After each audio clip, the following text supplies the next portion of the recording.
ანტონიო და დავითი. ნაწარმოები აგებულია ორი განსხვავებული კულტურის მქონე პიროვნებაზე.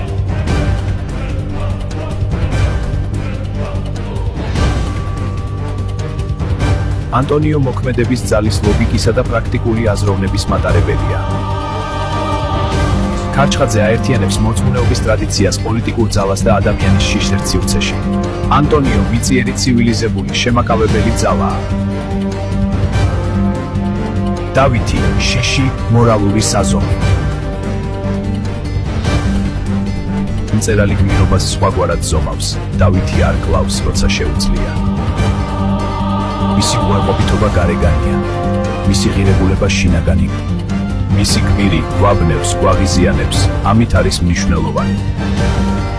მწერალი სვამს კითხვას: ვის უნდა ვენდოთ, უფრო ძლიერს თუ სინდისიერს?